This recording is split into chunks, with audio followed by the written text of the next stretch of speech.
Good morning, everybody. Welcome to today's NBA Sharp Betting Breakdown here on the Advantage Sports Betting Podcast. I'm your host, Michael Fiddle. Today is Thursday, May 1st. We have 3 Game 6s to break down and 1 Round 2 series.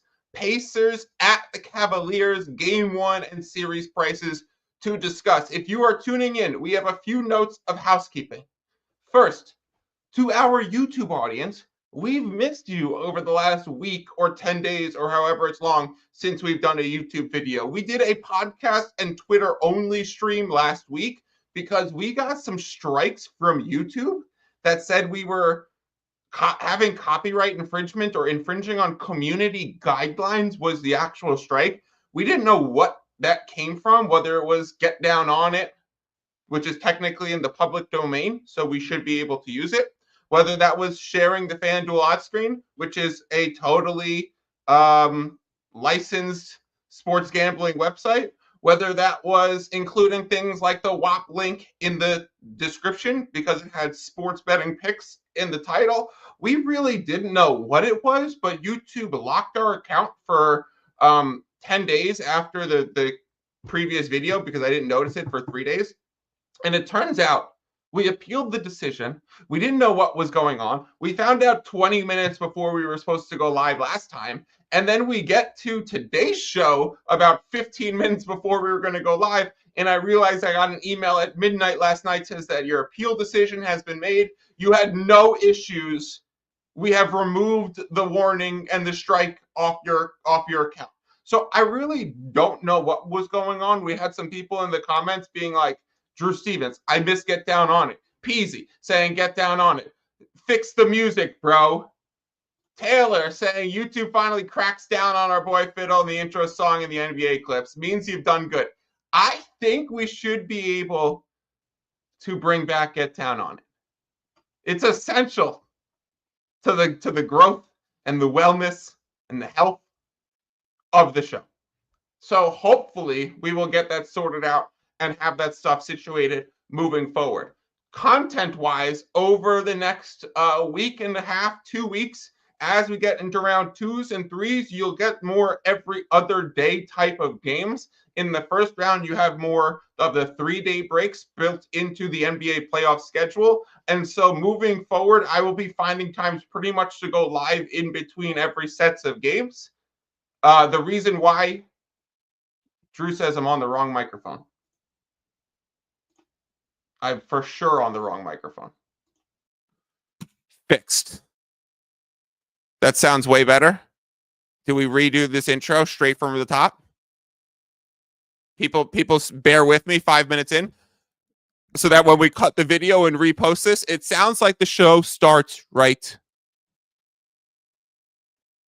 Good morning, everybody. Welcome to today's NBA Sharp Betting Breakdown here on the Advantage Sports Betting Podcast. I'm your host, Michael Fiddle. Today is Thursday, May 1st. We are back on the YouTube channel after getting kicked off last week. I was just explaining via the wrong microphone that our strike has been rescinded, and we are probably going to be able to bring back Get Down On It. We have Drew Stevens saying, I miss Get Down On It. Peasy saying, Get Down On It and fix the music, bro. Taylor saying that YouTube finally cracked down on us. We will probably be able to bring that back next week. In terms of content schedule moving forward, we are getting into round 2 and 3, which you will see more every other day sets for these games. You get more of the 3-day breaks built into round 1 of the NBA playoffs. So for that reason, I will find time to do shows pretty much every other day and keep this rolling. That being said, as you get more into the gambling stuff, a little strategy tip right from the start is as you go further and deeper into series, you probably want to decrease your bet exposure. Maybe you're still finding some spots, but you probably don't want to play them as hard. And the reason for that is, and I emphasize this every year around NFL playoffs, Super Bowl, NBA playoffs, as we get towards the NBA finals, just because the games matter more to the players does not mean the games have to matter more to me, you, and our bankroll. We don't need to bet the games bigger because they are on a bigger stage. And so I actually think you go directly the opposite direction and you say, well, we've had multiple games where these lines have been bet into, beaten up, gotten to a consensus point. We saw the open, we saw the close, we saw the subsequent result. We then repeated that for game 2. Then we learn what the venue change angle is, and we see that for games 3, and then it repeats for game 4. Then by the time you get to game 5 or game 6, as we are going to just discuss 3 game 6s today, and 1 beginning of round 2 series between Cleveland and the Indiana Pacers. As you get here, we're seeing a lot of these consensus line forms, little line movement. So unless you have a strong basketball angle, unless you have a strong resisting of the market angle, we'll talk about how the market is pricing in some of these spots where you're desperate to win way more. We saw the Lakers get out to -6.5 before tip-off yesterday. So unless you're looking to come back the other direction of these line moves, I would generally say reduce your exposure, still be looking for good plus CLV bets, plus EV positions with, high volume. If you can get props in that regard, if you could get a lot of sides and totals, then do it. But individual bets are probably coming down to half units, whereas when you're at the start of round 2, at the start of round 3, you'll be finding more spots. You'll be playing into more rest advantages, travel advantages, matchup angles that we don't totally know yet, and so there's going to be more on the table, more worth betting into. That all makes sense? It took a while, but we got here. I am joined today by professional poker player Drew Johnson. Drew, we are not going to be sharing the FanDuel odds screen. However, I still don't think that's the reason for a strike. Clearly, that wasn't an issue.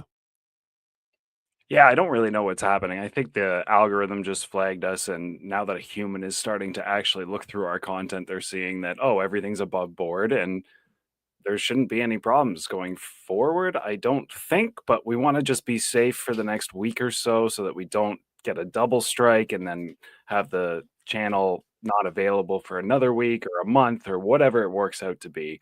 2 months for a double strike. Geez. We can't run that risk. What would Larry McJetters be able to do to say, we heard you the first time, don't redo it? Like, we need to be able to do the intro 2 times over because my microphone wasn't plugged in properly and we wanted to get the audio crisp. But, like, honestly, if we had to get locked down from YouTube for 2 months through the WNBA season, that would suck. So we will wait until we could speak to a human, figure out exactly what the protocol is, have a contact point, and then hopefully in a few shows, we are running it back normally with the FanDuel odds screen. However, we will go through every game. We have 4 games, 3 game 6s, and the start of round 2. We will discuss every side and total currently on the board. We will go over any best bets, any actionable angles, market moves, where we think these lines are going to close, where they open, where our action is, Drew, all of the normal stuff. If there is a line that is worth betting, I will happily point out where the best available odds are, and we will certainly make all the pricing very clear as we go through this episode. Ian, can you please add all of the prices to the banners as we get through this, which starts with the New York Knicks plus 1.5 against the Detroit Pistons in Detroit, with the series now 3-2 New York. Pistons win game 5 in New York. The 2 Pistons wins have been game 5 and game 2 on the road. They have yet to win in their own arena. They are opened as a -2, would be pushed out to a -2.5. And now we're seeing a second wave of New York Knicks action push this back to where every single book is holding this, Drew, at New York Knicks plus 1.5. So a little bit of Knicks sentiment coming into the market. Obviously not moving through any key numbers. In their total, we have some discrepancies. We have Circa at 214.5, along with BetMGM. We have 214 at FanDuel, 213.5 at Caesars, Bet365, and some offshores. We have 212.5 right now, Drew, at DraftKings. So 2 points of live discrepancy in the total here. Anything actionable in that regard? I want to take the over just on principle. I'm scared of just how much defense I'm going to expect from this game. I think Detroit is really going to ratchet that up. knowing that this is an elimination game. They are at home, and they've looked really good against this Knicks team. So I think that defense will be matched by defense on the other side from Tibbs. I'm also concerned about the health and physical well-being of the Knicks at this point. We saw last game a 2-minute stretch towards the end of the game where Hart and Brunson were both injured, sitting in front of the scorers table, trying to get back in with only one timeout remaining for Tibbs. A lot of argument in the old Twitter space about what he should have done at that point. I think waiting for a stoppage for maybe 45 seconds was fine. But once it got to like that 1 minute 30 mark, you kind of just have to take the timeout, right? Yep. Yep. And you had no fouls to give. And what I thought the biggest issue with Tibbs coaching right there was actually on one of the final plays of the game when they had to shoot a three and then they let Deuce McBride take like 3 dribbles and out off the inbound to reach half court because they also had no timeouts to advance the ball. So with like 5 seconds left, I think it was like 4.5 seconds left, they had to inbound from underneath their own basket. They had to get the ball past half court and then to shoot a three. And they end up letting Deuce McBride dribble to half court after catching the inbound. And then he just gets fouled and they just give him 2 free throws. And they're like, okay, you guys he misses the first free throw. It's like, okay, now he would have to miss the second one again. And they have to go through this whole angle. When you're in that spot for Tibbs, like you need to have a play akin to remember the Hail Mary play that Halliburton had against the Bucks that we always talk about, and they had all these guys sprinting into their actions and then it was a catch and shoot. You need to, I understand that was a side out of bounds and the ball was advanced. This is a baseline out of bounds underneath your own hoop. You need to have some sort of play designed where it is catch and pass on immediate until you're finding a shooter. That ball should almost never hit the ground, especially near any defenders, because the whole thing we talk about with this up 3 but foul strategy is that you can't do it if a player is about to get into their shooting motion. But if they put the ball, if they dribble, that's your opportunity. So McBride couldn't have been dribbling near half court. He needs to pick that ball up, be ready to shoot, honestly, shoot a half court shot if someone's getting close to you to try and foul you so that you could try and get the 3 free throws, or be able to be a threat to shoot so they can't foul you. And that way you could still pass the ball to another catch and shoot opportunity. Drew, I think Tibbs is on thin ice with this one. I think the Knicks did not look creative. I think the Knicks, like I said it in the beginning of the series, this is a Knicks obvious spot, and it should have been. And then we said it after game 2 when we did a pod, and you were on that one with me. I was like, hey, I gotta take back what I said a little bit. Like, Pistons look fucking good. And they're showing up, and they're making the Knicks play ugly basketball. And so you got to hand it to them. It's a bit of lack of creativity with the Knicks. It's a bit of the Pistons are willing to get you stuck in the mud a bit, and the Knicks offense is pretty routine and not that innovative. Like, they don't have that Kenny Atkinson type of coach. So I think Tibbs is going to get through this, but is going to be on real thin ice unless they overperform against Boston. So the potentially actionable angles right now, Drew, are following the Knicks team that's entered the market as the second wave that's currently happening, or possibly taking this over. If I look towards the line history of this total, Drew, the 212.5 that remains at DraftKings hasn't moved since last night at 10:30 p.m. Eastern. Yeah. If I look at all of the spots that are 214.5, that started moving up from 212.5 this morning.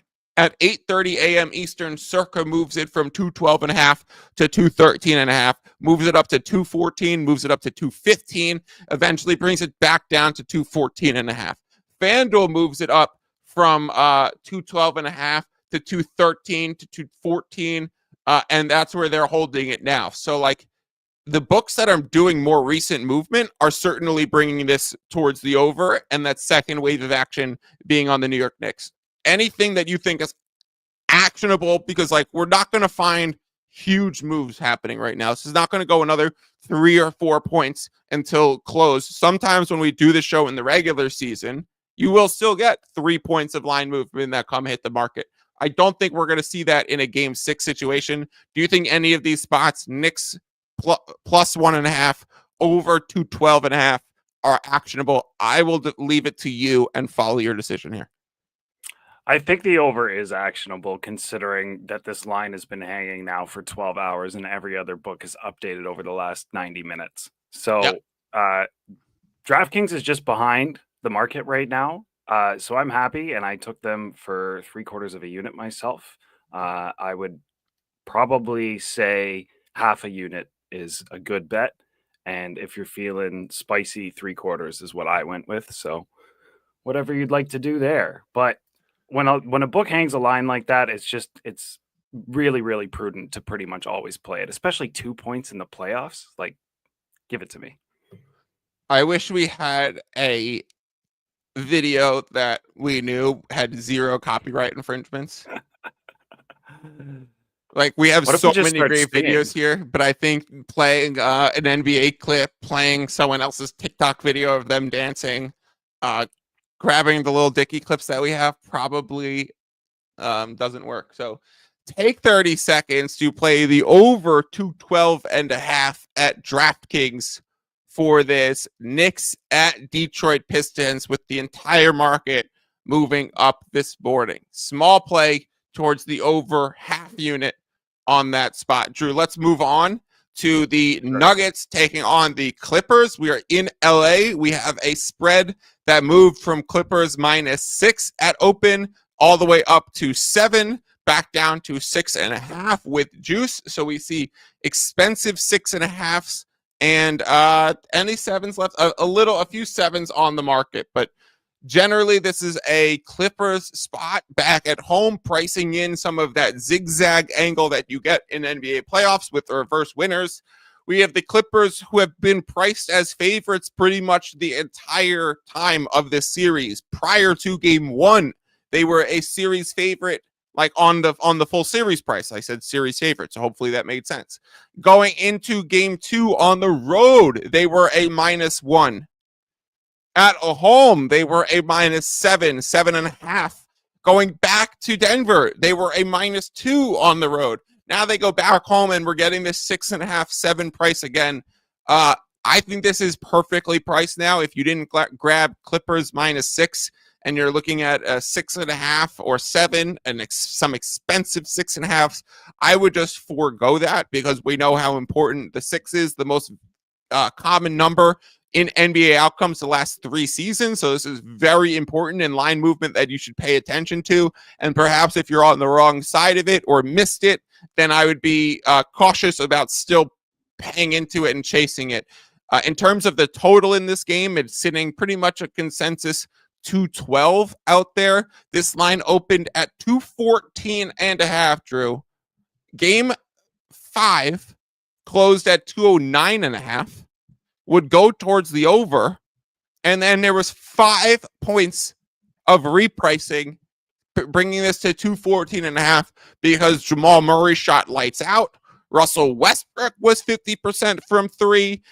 So pretty much all of the Nuggets role players were lights out, shooting amazing. I think they shot like 48% from 3 for the game, which is just nuclear output. And so it was a shooting variance type of game. So any 5 points of line movement between playoff games, like unless there's like a staggering Dame injury, right? When Dame went out, the line moved 7.5 points to the under the next game from the previous one, right? So unless we're seeing that, I don't think we're supposed to see 5 points of line movement between games. That's why you've seen some under steam bring this back down to 212. Drew, I think these are perfectly priced, spread in total. How do you feel about it? Do you have anything actionable on this game? No, if anything, it looks like the sharper books opened at the -7 for the Clippers, and it's being moved towards the 6.5 and the 6. Caesars just opened a 6, -115. But they've been the lowest price line on the board pretty much since it opened. I can't back the Clippers at that price, but I also don't expect Denver to be able to keep up necessarily in this one. I think they probably are just playing for game 7 in their own barn at this point. And I like how I say barn. You can tell I've been watching NHL. Uh, they could the Nuggets could also just steal this one. Like, if there's a team that loves to blow series, it is this Clippers team. Widely considered that playoff James Harden has shown up finally in sort of the not showing up sense. Been hearing that on a lot of the content that I've been taking in over the last couple of days. I do think the Clippers will look better in this game, and I do think they pull out a win. If anything, I would take a Clippers money line for, like, I don't know, 2/3 of a unit and bring home a third approximately. Like, that's not the worst play, but also you could just skip this one. I think that's probably the right move, Drew. As you were talking, we saw a lot of 6.5 start flashing. Some are moving back to -110. Others are moving further out to be juiced. So one offshore just moved it 6.5 to -116, which is strange. Another one moved it multiple places. That's crazy. Bookmaker hanging a 6.5 -116. Other places bringing 6.5 -115 back to -110. So very flat market developing. This is probably one where you're at consensus now. We've seen this be priced unless you have a strong basketball sense of this game, or if you're resisting, honestly, if you feel like you're some Denver sided mindset and you could find like the remaining +7s out there, then that could be an angle as well. It's never about the opinion or the basketball perspective. It is about the numbers. So numbers would say if there's Denver resistance coming into the market, you could see it and still potentially grab a +7. I grabbed a Clippers -6. I would not touch a 6.5, given how important the 6 is and the 7 is. You could make the case, Drew, that having the line, it's not you can make the case. You are objectively correct. If you say you have a -6 line that closes at 6.5, you're in a great spot. If you have a +7 line that closes at 6.5, you are in a great spot. So if we close at 6.5, then maybe this game lands at 6.5, and all the +7s and all the -6s all win. Oh, I love it. Yeah. You get the point, though. It's more long-term process than individual results. The other thing about us specifically in this game/series is we do have a plus odds bet that is probably currently behind the market, considering the Clippers are down 3-2 in this series. But we do have a plus money bet for 1 unit on the series itself. So at this point, with sharp lines, it's better to just ride that for sure. Oh yeah, there's no question of, like, I even doubled down, right? Like, I actually think that's a great point, Drew. I have a series price. You do too. Anyone in the WAP does too. Clippers +160 was the series price given out prior to game 1. And then we had game 1, before game 1, we had the Clippers -130 in the market. So you hit a +160 and then it moves to -130 before the game even takes place. You go 1-1 in the series. You go 2-1 LA in the series. You could have had amazing Denver prices the whole time. Denver's now taken 2 straight. I've said this before. I've said this a million times. I'm really never looking to hedge series prices. The only time I would have hedged a series price is possibly if the Bucks got to game 7 because they lost Dame Lillard. And so I bet Bucks in the series once they were already down 0-2 and got Dame back. And then they win a game and then they subsequently lose Dame in the first quarter of the next one. Yeah. So then I'm sitting on the Bucks ticket and go, this is the one where you'd want to hedge. This is the one where you'd want to arbitrage if you got the point. You want to try and buy off it, dump it out, hedge it with an indie in a specific game if that's what it takes, right? In the Clipper sense, even though you're behind the market, what's important is a volume of good tickets. And so just because Denver Clippers series +160 and having the Clipper side of that is no longer a good ticket right now in the market doesn't mean I need to make decisions around like figuring out how to like optimize that. The way to optimize my bankroll is to just focus on the next best bet. which at the time was Clippers -6 as it moved to 6.5 and 7. So you can double dip into series prices. You can play a series price on a thing and then immediately play the next game on the other team. As long as you think that these are all plus EV bets, as long as you're beating the market with them, you could have played Clippers for the series and then taken a sharp side Denver in game 1 that developed, right? So whatever it means, as long as you have a volume of tickets that close in front of the line, you are going to be doing well. Sometimes that literally means arbitraging something outright, sometimes that means playing for a middle. Sometimes that would mean coming back in on a series spread when you already have an outright winner, and you could find ways to do that. But just always thinking, oh, now this ticket's in a bad spot, which Drew's like, oh, the Clipper series price is in a bad, it is, doesn't mean your whole focus needs to be about obsessing over that one. Just move on, find another good ticket, and place it. Drew would say, muck that hand and deal the cards again. Yep. On to the next. On to the next would be the Rockets taking on the Golden State Warriors in Golden State. Line opens for this game, Drew, 5.5 at FanDuel, 5 everywhere else. We see that 5.5 last mere seconds at FanDuel. I'm even checking the line history, and it doesn't even say it was there. Trust me, I know it was there. You know, when sometimes you're in these playoff games because you don't necessarily even know if there's going to be a next game. You don't know if the series, if it's going to be a completely new series. So sometimes your odd screen doesn't have the next game ready to go. And so it might take a while for that to populate. And sometimes when it populates the current odds, not the history of that line. It's from the history from when that line popped up. And so right now I see FanDuel's opening line on my odds screen was a 5 when I know for damn sure it was a 5.5 that lasted seconds.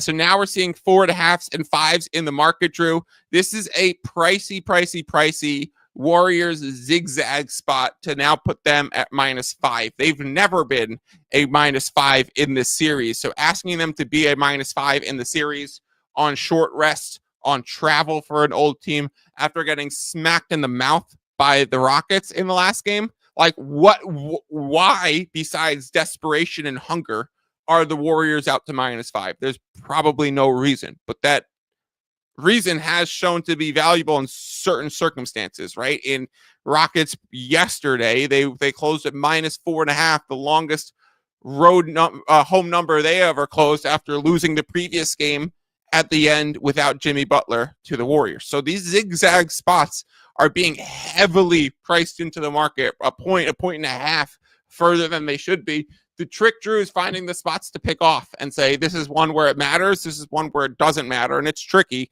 How do you feel for Warriors as a -5, 204 total, game 6 of the series?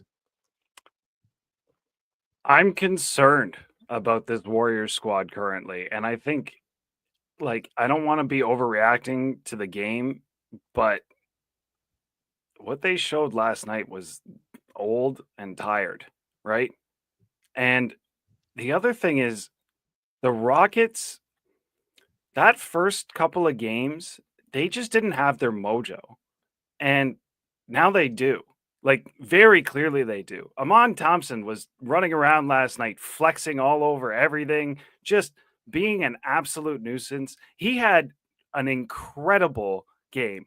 Did you see the steal where he ripped Curry at half court and ran down and through it was 71-49. I think that made the score go close to near halftime. I was watching my TV and I knew the Warriors would make somewhat of a late run, but not really. I don't think they would get it within single digits ever, and they did it with their bench and they never brought back their starters. I saw that Amon Thompson rip Steph Curry at half court, go coast to coast for the yam, and I was like, that's the game ender right there. Yeah. First half, this game's over. Yeah. He was incredible. He was unbelievable. Every piece of stock that, if you remember the top 100 players or the top 100 contracts pod from Simmons and Russillo earlier, every bit of praise they laid on this man is deserved. This is crazy. Yep. 5 25, steals, 6 rebounds, 3 assists, 5 steals, and 3 blocks yesterday. Yeah. It was incredible. And this is against a team that spaces the floor well, that shoots well, that has veterans. He mucked up everything, right? And then was able to get those fast break points. They were able to use Fred VanVleet as if he was Steph Curry. Did you see the shot he hit with the guy literally draped on his head and like between two guys? And I think that's what I tweeted last night. Did Fred just have another kid? Because there's no way. There's no way he's shooting like this if he didn't have another kid. I am well aware of what happens when Fred VanVleet Jr.'s come into the world and Fred finally gets that kind of like stress and pressure off of his back and goes absolutely nuclear over the course of 2 series to win a Toronto Raptors championship. I think Fred VanVleet is the birth of the, pun intended, that when you become a father, you ball the fuck out. Oh, yeah. Remember Derek White did it last year, too? Yep, that's right. And then he shaved his head, and he was like, Derek White is coming back bald and fucking balling out. You could look at Tatum's career as like pre-deuce, post-deuce, right? Yes. I genuinely think pre-deuce, he was not the guy yet. And then after deuce, he like leaned into it. And let's just take a quick aside.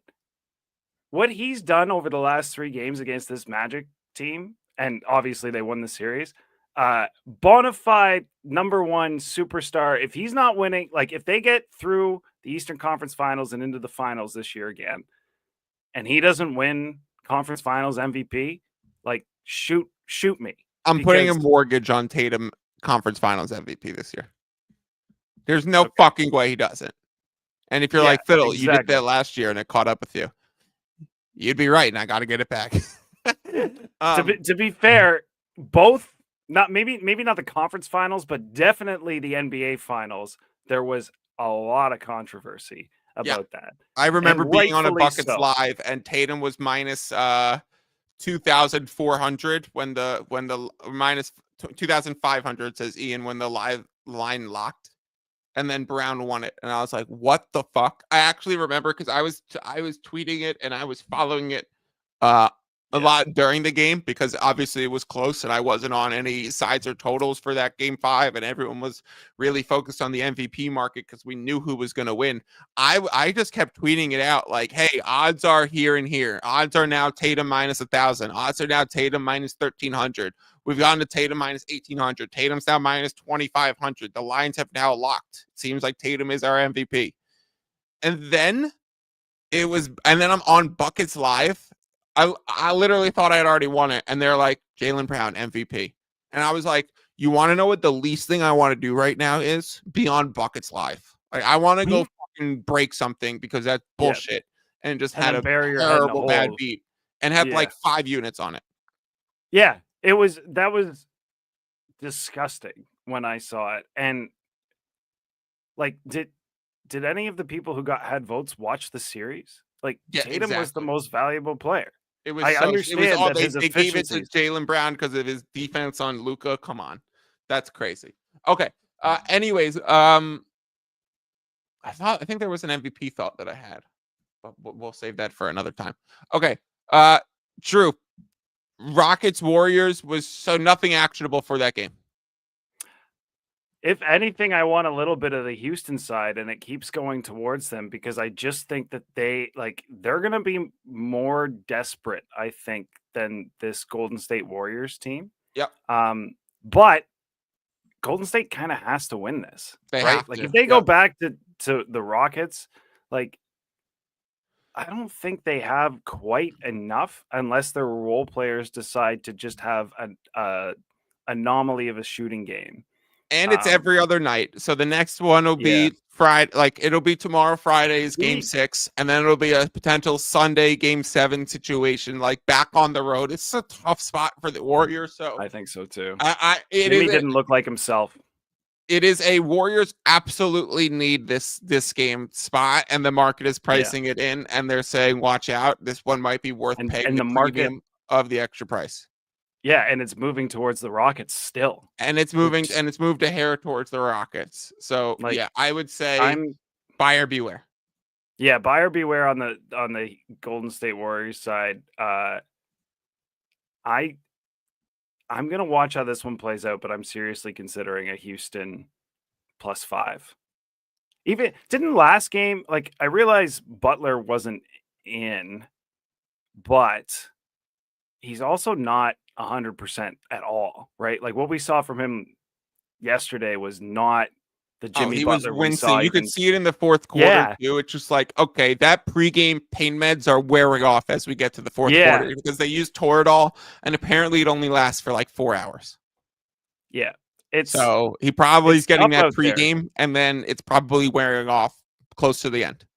You and I both know, like, I'm literally I'm going to the chiropractor right now and getting tailbone work done because of how bad I've landed on it so many times over the years and just never had it fixed.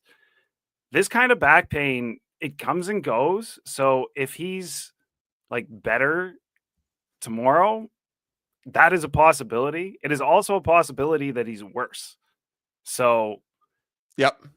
I'm concerned for this Warriors team, and I don't know if they're going to get by this Houston squad at all at this point.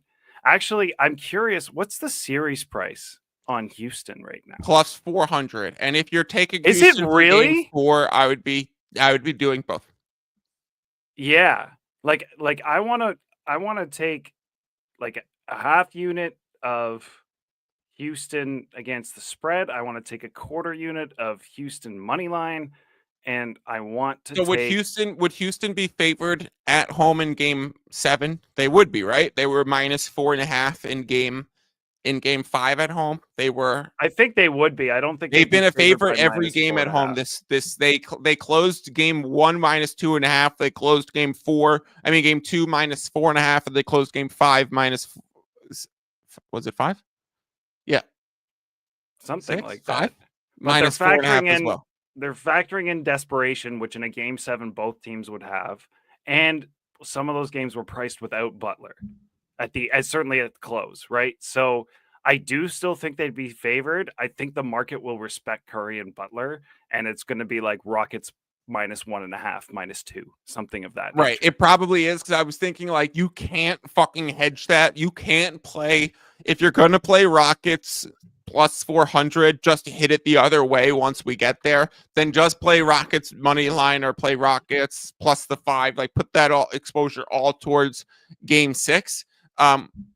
If you were going to get Rockets -4 again in game 7, it would be really fun to take the Rockets +410 and then come back the other way with Warriors +4 and try and middle that thing. Because it's also instantly a arbable hedge, because if you have +410 and -110 on the other side later, like you come back, let's say you have one unit on a +410, right? The units win 4.1. Then you come back the other way with 2.2 to win 2 on Warriors +4, +3 or whatever. That would be a hell of a fun sweat where you would have yourself in a nice position. But I would not recommend doing that, because you're probably not going to get the -4-ish. As Drew said, it's probably going to be 1.5 or 2 pricing against Steph and Jimmy and Dre in a game 7 in that experience. And so for that factor, you probably can't do that middling. John Wall says, any thoughts on thumb injury of Steph? Brooks says he's targeting that area on purpose. Dylan Brooks, hilarious comment by you. Also, we have another great comment by John Wall. I will speak to that in 1 second. Drew, any thoughts about the thumb injury of Steph? Look, if you have an advantage, this is the NBA playoffs, and there's only one title winner. I think it's prudent, and I think that's what Brooks was saying, that you attack those spots. Now, I wouldn't be trying to attack them physically, where I'm trying to hit his thumb and make it worse and that kind of stuff, but I would be trying to make him dribble with that hand more. Dribble with that hand, shade him towards dribbling that way, close out on the shot, and specifically in that direction too. Be careful with that hand. Careful with that hand. It looked a little weird. Yeah. Who, me? Yeah, be careful. Yeah, you. We don't want an Elon Musk moment. Oh, that's tough. Oh, that was great. Be I was wondering where you were going with that. John Wall also says, shout out Bronny. Bronny likes the Warriors tonight. I had Are we talking LeBron's son or your dog? He's definitely talking about my dog. Okay. And we know LeBron's not rooting for the Warriors after being ousted at 40 years old by a young team. I had a talk with my Bronny last night, and people know that who've been watching the show know that recently, ever since the trade, I've been calling her Bronchich around the house.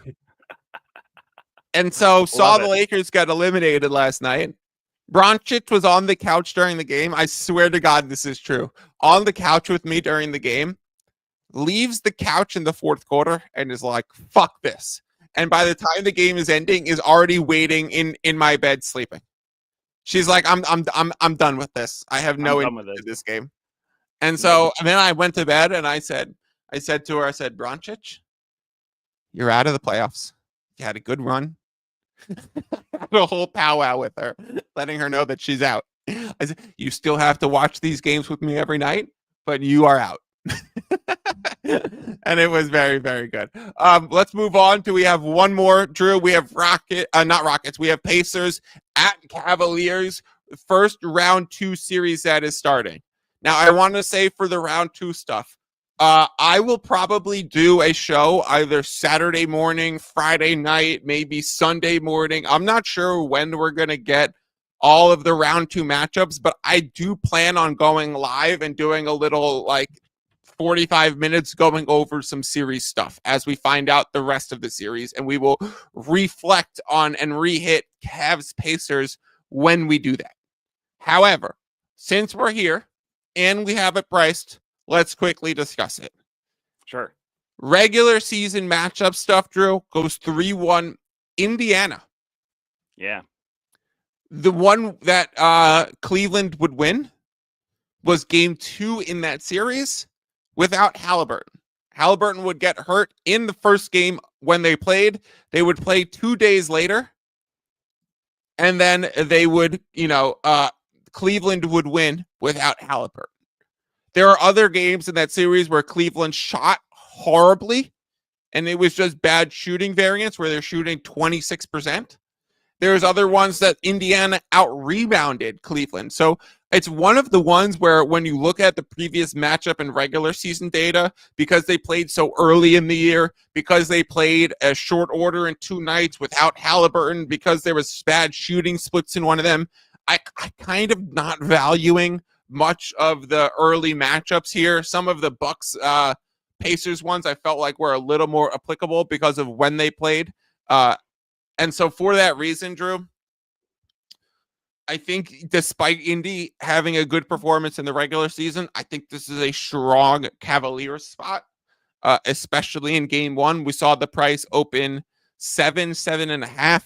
Cavaliers now out to 8 pretty much everywhere. I'll check on that in a second. We played 7.5 and a minus 286. I was wondering why it was 286, but that was the price on a money line for this game.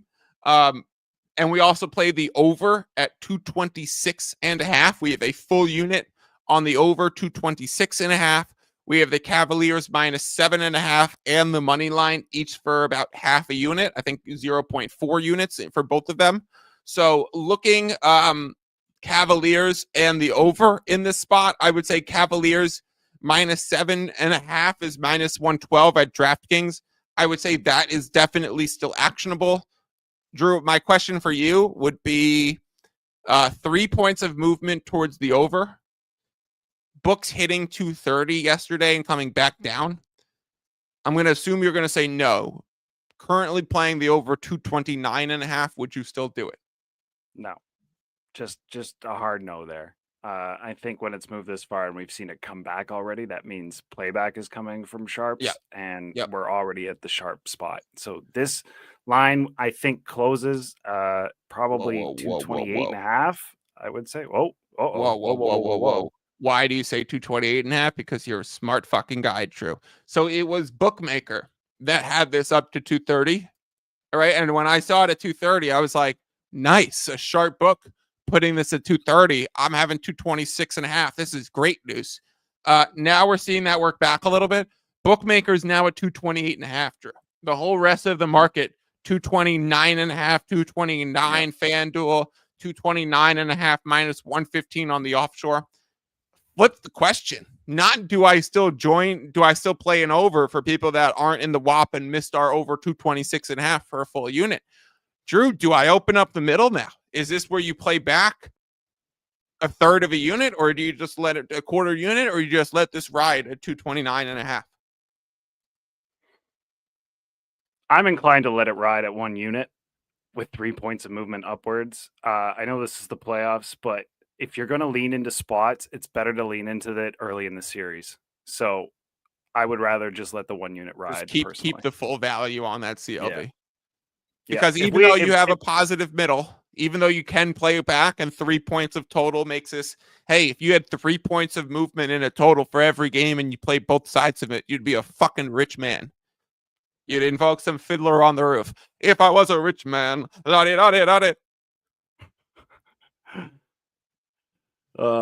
does Mike Fiddle know the Fiddler on the Roof songs? I'll let you guys figure that out. I wonder why. I'll let you guys figure that out for yourself. But yeah, so if you have the movement and you have the position to institute a positive middle, you're also foregoing some of the value created by having a ticket with 3 points of line movement towards the over. So sometimes, like Drew's saying, it's only 1 unit. The way me and Drew, not everyone thinks this way, but me and Drew do, is a lot of it is tied to your exposure. Because let's say you have 3 points of line movement. Let's say you have 4 points of line movement. Let's say you have 5 points. Let's say you have 6 points, 7 points, 8 points, 9 points, 10 points of line movement, right? The bigger middle, having 10 points of line movement, would afford you an awesome opportunity for a middle. It also is so much value gained on your original ticket. So it's kind of a sliding scale and it's proportional. The more CLV you have makes that ticket more valuable, which also makes your middle more likely to hit, which also makes when you institute the playback, you're also foregoing larger value. So it's kind of proportional, the amount of CLV you've gained and like the value of that versus the probability of hitting the middle. The bigger the probability of hitting the middle, the more value you're foregoing playing back your original ticket. And so for a lot of these reasons, it becomes, well, if you only played it for a unit, then leave it. But if you played it for 3 units, or if I had known that this line was going to move enough to play back, I would have added on the position simply to have the playback. Because then you have 2 positive positions and not just a ton of exposure in one direction. So you have some proper bankroll management, some proper risk staking, and you have multiple plus EV positions, a plus EV middle and a plus EV over. And so for those reasons, if you could 3 unit this and 1.5 unit it back, that would be ideal. But if I only have 1 unit, because that's what I would do, right? If I had 3 units on this, I would 1 to 1.5 unit it back and let ride 1.5 to 2 units. So why wouldn't I just let ride 1 unit? Exactly.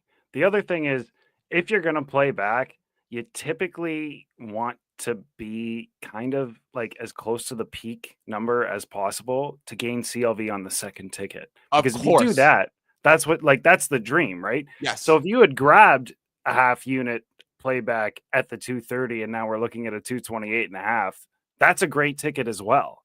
So if this line closes consensus 228.5, Drew, then I would say the correct decision at 229.5 would have been to play it back.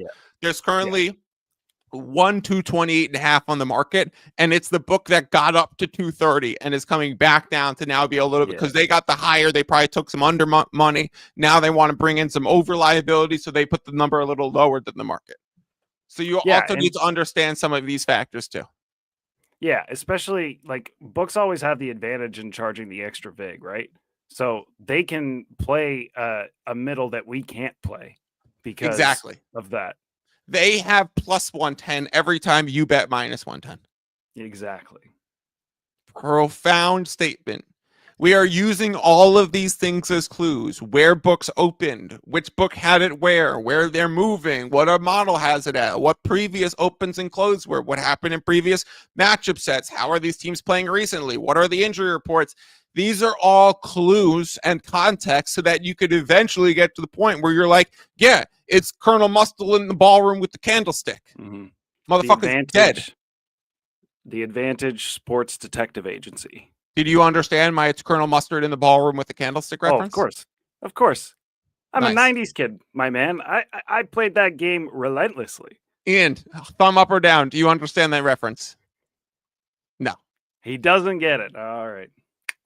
There's a board game called Clue, and that would be you'd have to solve a murder mystery.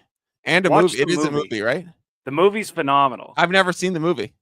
Oh, really? Yeah, definitely watch my first Xbox name, like a gamer tag name, and then it was my first few fantasy football team names was Colonel Mustard. Except that I was a little bit before my time to do Colonel Mustard.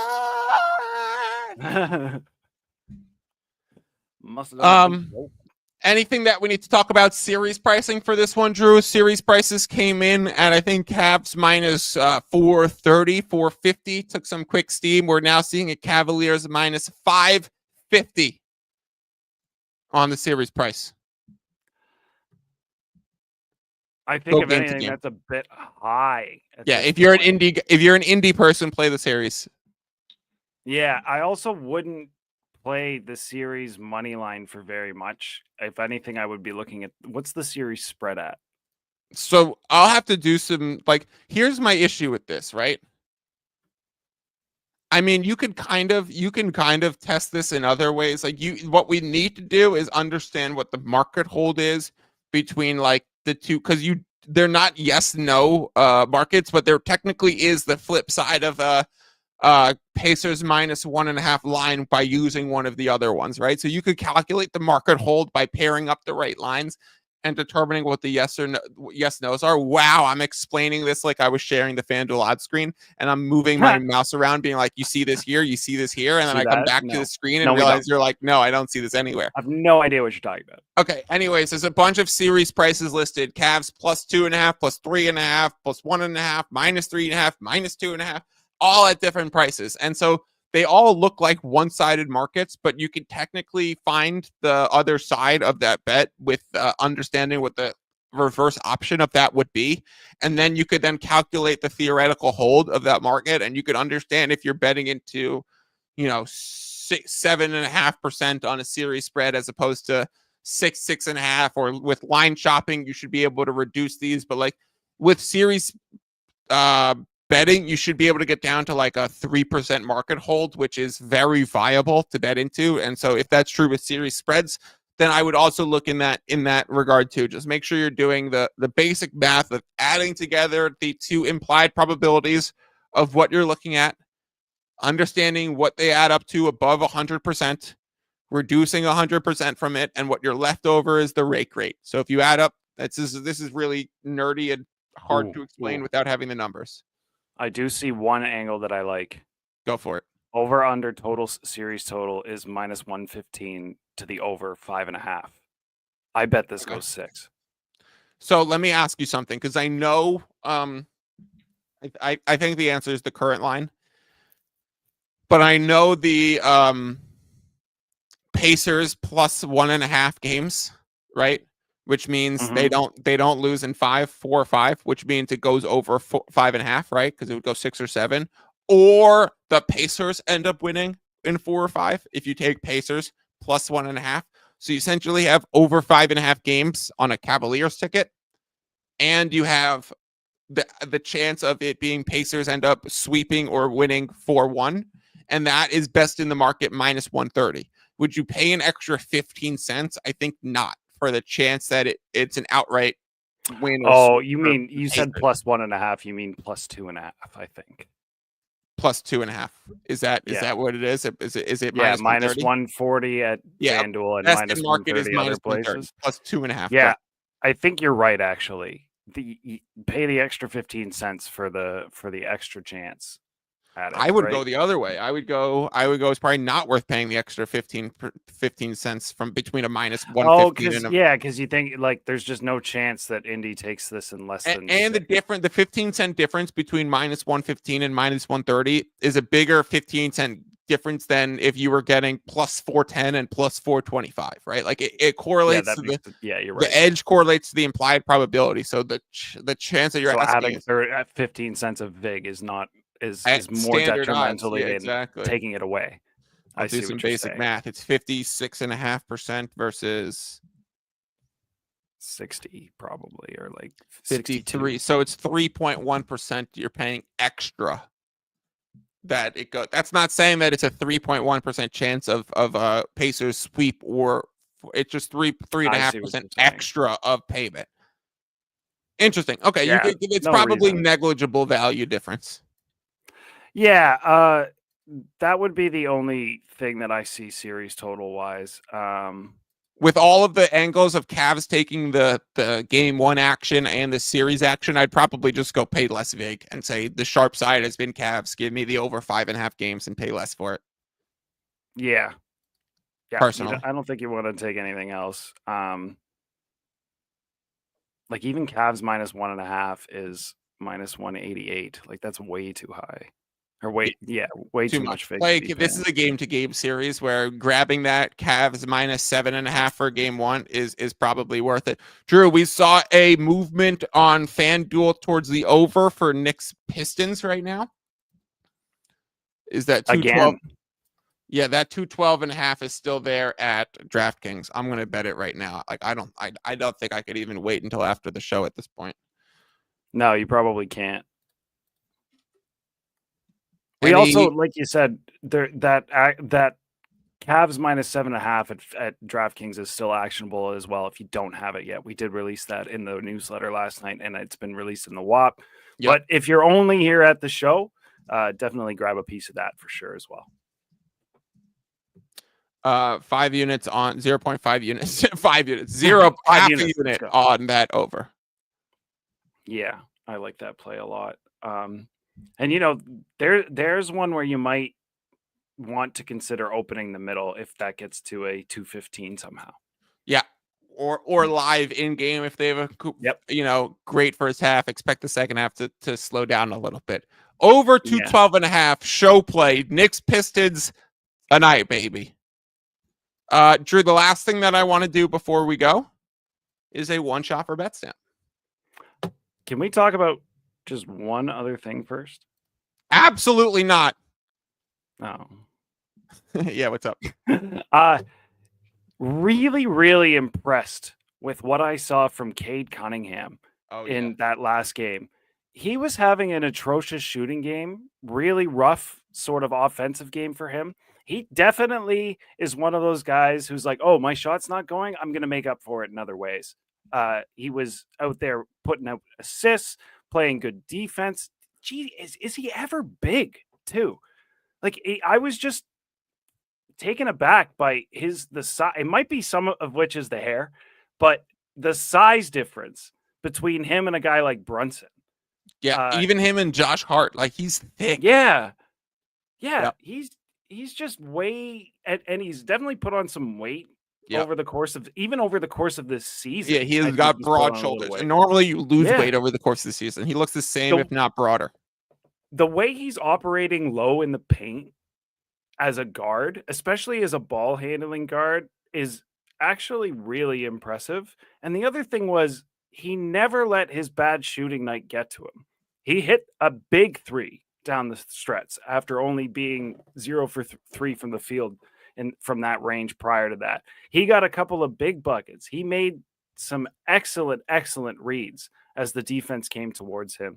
This is a guy who we're starting to see become the next point guard. He can kind of do everything. He's a bit like Brunson. He can get a bucket at will, but he's also a bit like Chris Paul in that he's controlling the game already. And he's a bit like Trae Young in that he can just jack a three and get a bucket that way and really ice these games. He is clutch. He is everything you want from a point guard. And I understand why he never won Rookie of the Year. Shout out Scotty Barnes, who did. Hindsight being 2020, I think Mobley should have won that prize. Yes. And I also think that Cunningham was in a position where he even have a chance at it, given his He wasn't coach, good enough team. then, right? He wasn't quite good enough either. But if he had been on a little That's bit why of he a was different going for most squad, improved this year. It's like because he got so much vastly better, but then everyone had dude, you were the first pick, so you can't be most improved. It's just like we've done this before. There's been second picks that have won pretty recently. It's all.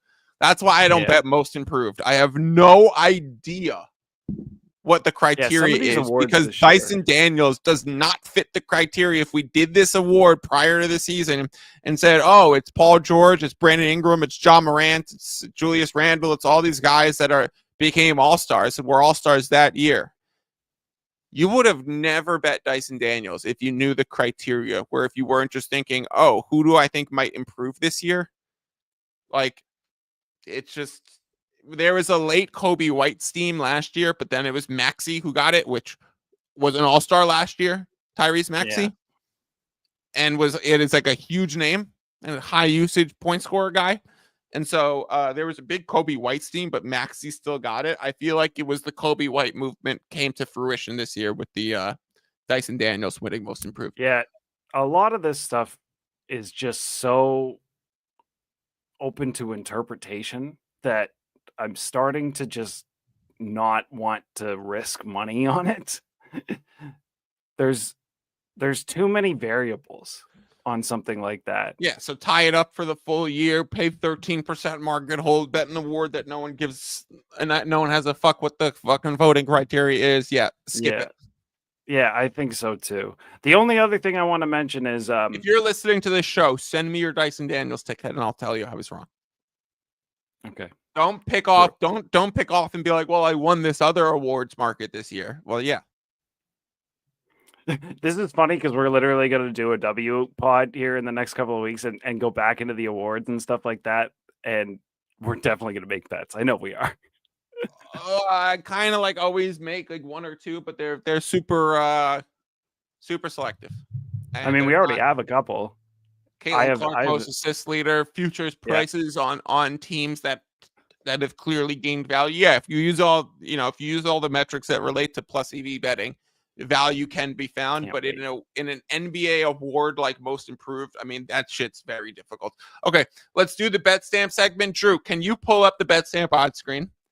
Absolutely. Don't bother sharing it because I know. We're uncertain about that. We don't know what's going on.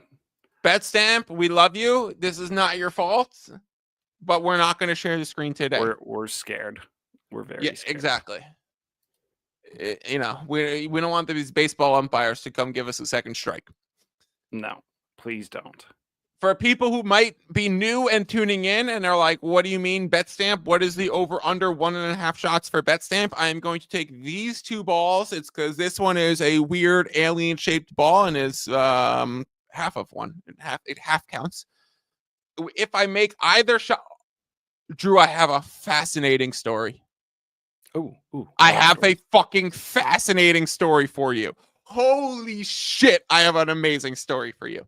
If I make one of two shots on that hoop right there, we will give out a plus EV plus money bet from Betstamp. That is the pro odds screen that me and Drew both use. You could sign up for it at betstamp.com/fiddle, or you could just go to the betstamp.com website and sign up for a demo. This is the highest level odds screen I've ever been exposed to. People ask me all the time, Fiddle, what odds screen do you use? What gambling resources do you use? The Betstamp Pro odds screen tool is by far the most common thing that I use, the most helpful thing that I use, something that I have a dedicated second monitor to with it full screened at all times. That's how much I love Betstamp, and we appreciate them for loving us. And Drew, are you ready to hear an amazing story? Yes, sir, I am.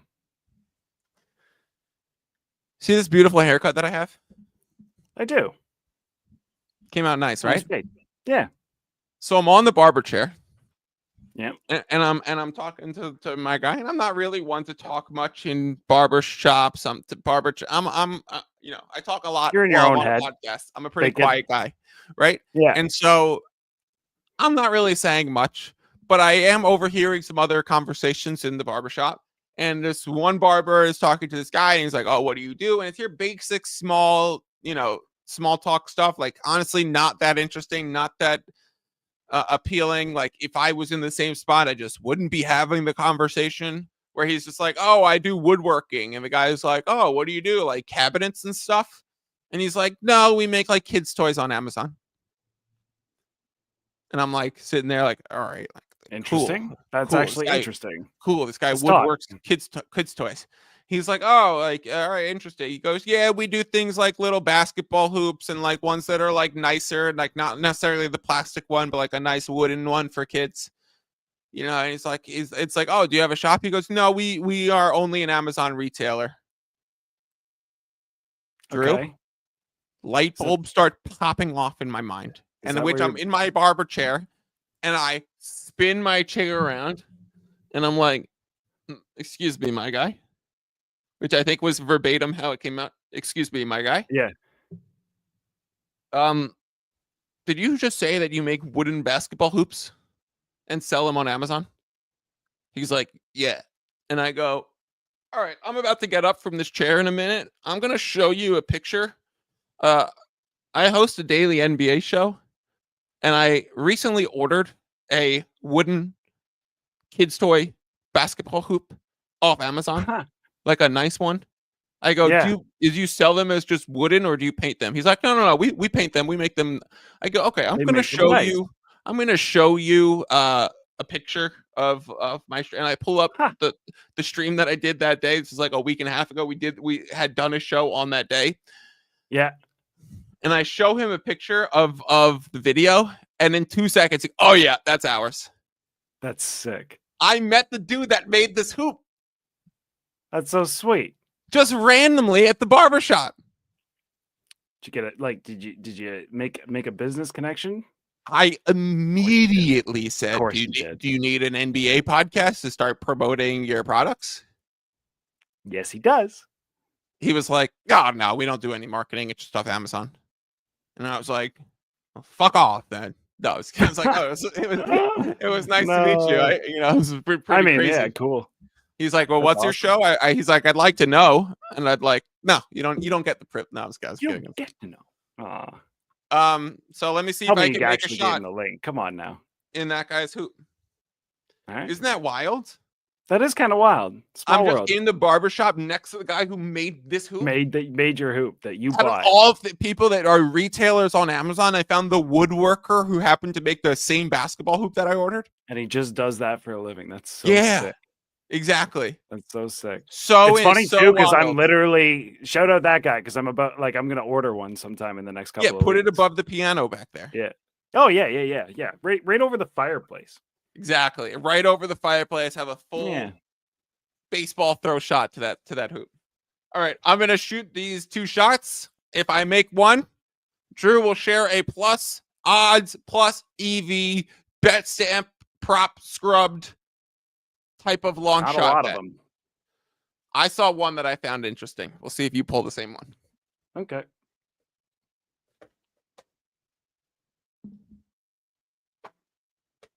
Knew it was off right from the start. Did you move the net up? No. I moved my camera a little bit. I see. I get it. Oh, I was going to say cash right. I was going to say cash right before it left my fingers, because that one felt great. Yeah, you should have been turning around as that went in, right? That's you do the Steph Curry. No. You shoot it and then turn and ask the kid in the front row if it went in or not.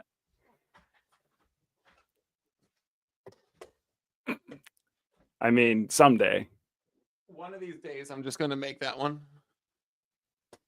All right, you have the plus. I have the plus odds screens up. Give it to me.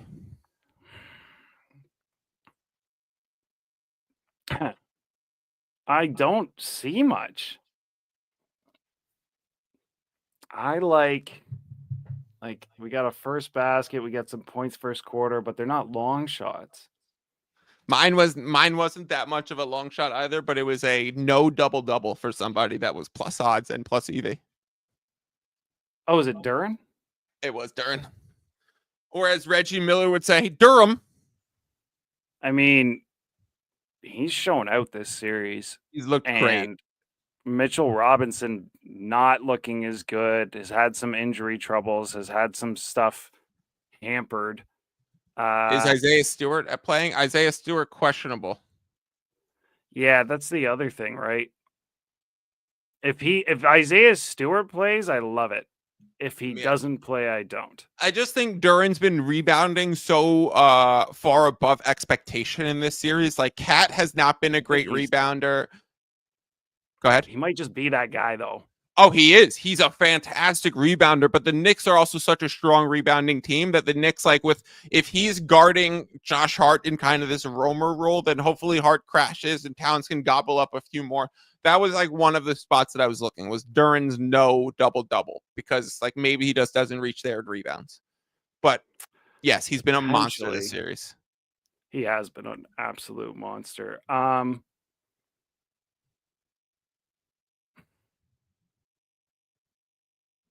Nothing else is really. I'm on the full slate too. There's a Sengun triple-double for plus 5,000, but I just can't see it. No. Who was the first basket guy? Mikal Bridges? Yeah. Ugh. Yeah, it's gross. All right, we don't have to force it. It is gross. I don't want to force it. The only the one I do like, there's a couple here that are less. First quarter points of Men Thompson. 2.5 minus 104 at FanDuel. I kind of like that angle. That's actually a middle, by the way, because 3.5 minus 115 is at Bet365 and ESPN Bet. That said, I kind of just like the over. Yeah, like interesting. Thompson is a full unit over with the half unit under playback. Yeah, I don't mind that at all. I'm definitely going to play some of it. So, okay. And it is a very high EV. Let me just check the actual number real quick. Max EV 6.5%. So where is the over? Over 2.5 at FanDuel. FanDuel. And the VIG is minus 104. Okay, and then the under 3.5 is available ESPN Bet and Bet365. Bet365, if you and it's minus 115. So here we're doing it, Drew. The long shot plus EV long shot for me. And what does it say the hold is? Minus what? 6.5%. Okay. So the EV and the hold are the same. So what we're going to do is say our plus EV long shot of about plus 6% is the middle. Over 2.5 minus 104 at FanDuel, and ESPN Bet or Bet365 under 3.5 minus 115. Playing both of those, 1 unit up, half unit down. The middle is going to be the long shot. We are still tilted towards the over as the main direction that we like. Tony says, please bring back Get Down on It. We will, because this is heinous. It is pretty heinous. Nobody likes every second of it. Nobody likes it. Okay. That music sucks. And it's just the basic StreamYard music that it lets us play that we knew was not going to be infringing anywhere. We will figure it out. We will contact backgrounds. We will be back this weekend. At least I will be doing some sort of live show, probably a little impromptu. I will try and tweet it out and let you know when it's happening, because I'm not sure when we have more round 2 data, and we will go through all of the game ones of round 2 once that is known. Thank you to Ian in the back. Thank you to Drew for joining me. Thank you to YouTube for letting us back on the platform. Thank you to everybody who watched and is in the comments. We will talk to you this weekend. Pat Bev says, y'all subscribe to my podcast while you're asking all these questions, but I'm not going to play that video because I don't know what's getting copyrighted. Peace out.